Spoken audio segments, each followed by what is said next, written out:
Hey guys, and welcome to Golf News coverage of the T20 World Cup.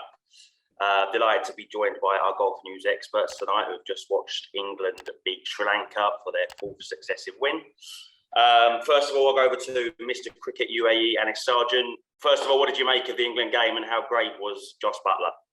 Hi, Tom. Hi, Satish. Yes, the innings of Jos Buttler was the difference between the two teams. He was not only brilliant, but fantastic. He ensured that when the spinners were on top of English batsmen, he played them out safely. And in the end, when Jos Buttler is on fire, he took the fast bowlers apart and made sure that England scored a below par score. We have seen most of the teams batting first struggle. And this is how you bat on difficult pitches. You get your eye in, and once you are set, you make it count. And that is what made the difference. And of course, the fielding of England was again different compared to the way the other teams are fielded. The catches taken by Jason Roy and the other fielders in the boundary made the difference in England winning and losing this game. Obviously, Satish, England looked like they were in a bit of trouble for the first time in this tournament.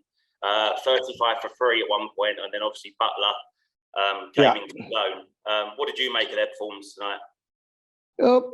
More than a Buttler, I would say they should be breathing a bit of a, or rather heaving a bit of a relief because of Morgan is among the runs. He was not getting runs, and that was a crucial partnership between Buttler and Morgan, which actually put them on the road. And see, Buttler is another guy, as Anis Bhai said. Buttler, you don't need to tell him about his game. He's a perfect player. He doesn't play your T20 or one day or a test match differently. He plays his shots, and he's a copybook player who can play beautiful shots, and his timing is exquisite. So he doesn't have to try hard. So as long as he stayed till the end, he can always increase the tempo, increase the momentum, and that must have given them a good advantage. I think Buttler is opening, I think, for the first time, if I remember right, in this series. I think maybe if I might be wrong, but this is what I think. He is playing for the first time. I think that's where he requires that extra time to spend inside and then get his eye in, and then he'll be. He's always been brilliant, but he will continue to be so. And the advantages that makes it England even more dangerous, because you have now about four batsmen, top 4 or 5 batsmen who are in form. So they are coming into form just in time. Now, Anis, you touched on it briefly just then about how good England's fielding was. I mean, the last 20 minutes, the players just seem to be in the right position every time. I mean, how much is that down to Eoin Morgan's captaincy? Well, definitely credit to Eoin Morgan, but today they not only defied the Sri Lankan batsmen, but they also defied the dew. The dew was at its highest. I believe it was not easy to grip the ball. If you could see all the fielders or the captain trying to drive the ball. And mind you, this is not the big ground. This is a small ground in Sharjah. And I thought Sri Lanka will pull this chase off. But so credit to England to keep their nerve. The inexperience of course, Sri Lanka did come into place, but to defend a target of 164 in Sharjah with so much of dew.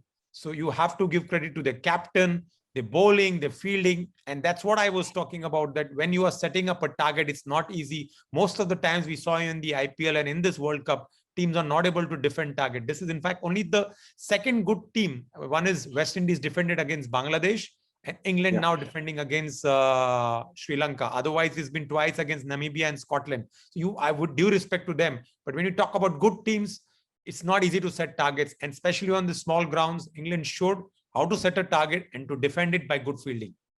So Satish, how great was that then? Obviously, we've seen most, as Anis just said, most of these teams in this World Cup that have batted first have gone on to lose. No, the toss actually, if you lose the toss basically, and you have to bat first, then the match is kind of gone here right now. That's a trend that's been going on, but they have buckled the trend in a pretty good manner, and they have given a big statement that yes, do whatever, toss doesn't matter to us.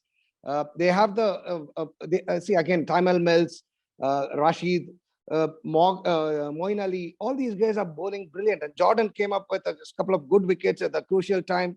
So all these guys are doing well, and that's what they are getting better and better with every game, and they are actually living up to that favorite tag.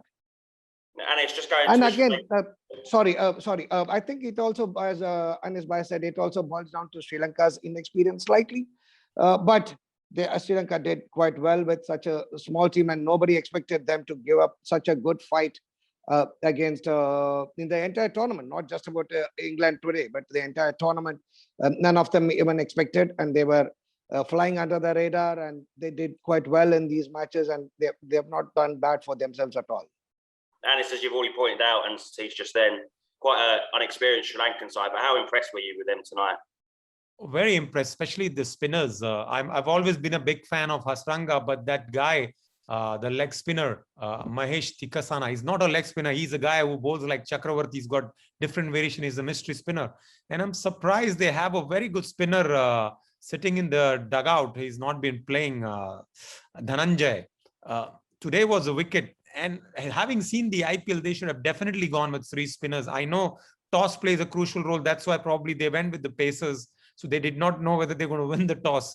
But in the end, if you watch England, most of the job was done by Adil Rashid. They also made the part-time spinner Livingston bowl. So if Sri Lanka had that extra spinner, you never know, because if you watch their fast bowlers, Chamira went for 43, Lahira Kumara went for 44, and the captain went for 24. So they have almost leaked more than 100 runs in 10 overs.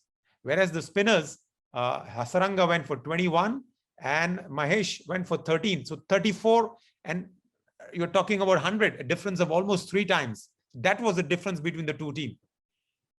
Now, final question to both of you. Who are England the team to beat in this tournament? Yeah, Maya, Satish, go ahead. Absolutely. They are. I'm sure they will be there in the semis. But it again, the semi-final, the knockout is a different breed altogether. It's a different ball game where on that day, your nerves, everything should fit in, and then it's anybody's game once you come to the knockout. But I think Morgan has got that strength and the capability, and now I think today he's became the most the successful captain in T20.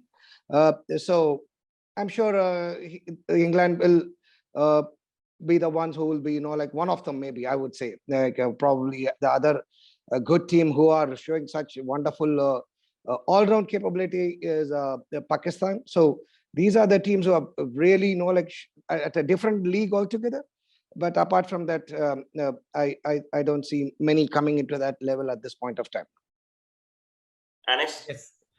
You're absolutely right. England is the team to beat. Not only they are good in batting, bowling, and today they showed in fielding. And that is why they are one of the strong contenders. And like Satish mentioned, Pakistan is also looking good.